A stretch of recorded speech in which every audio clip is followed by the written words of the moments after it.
As you get ready for the big Thanksgiving meal, Churchill Downs is getting ready as well, just on a much bigger scale. WDRB's Joel Skipper got a look at what it takes to feed thousands. This is just one of hundreds of tables here at Churchill Downs ready to welcome the thousands of guests on Thursday for the annual Thanksgiving Day meal. Well, I would describe it as a Thanksgiving not for 24 people or 30 people, but for about 12,000 people. For Churchill Downs executive chef Robert Lopez, Wednesday was the calm before the storm.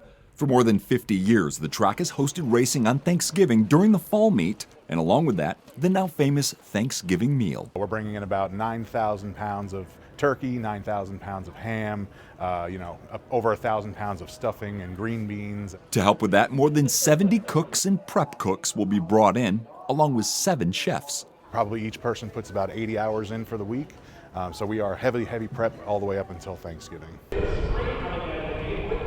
As the horses take the track, guests will get a bird's eye view of the 12 races happening during the day.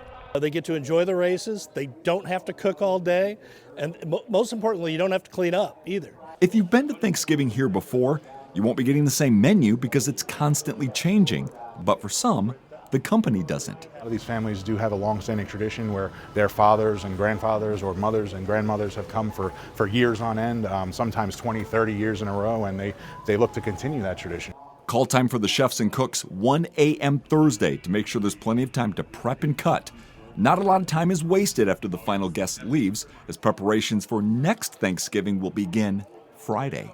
Definitely got its stress, but we dot our I's and cross our T's as far out as possible, and then leading up to it, the ball is rolling. You kind of just roll with the ball. All right, so now the hardest part, of course, is waiting for the big meal to happen. There may still be a few tickets available for Thursday's big feast. Go to Churchill Downs' website for the latest on those. Reporting at Churchill Downs with photojournalist Neil Johnson, Joel Skipper, WDRB News.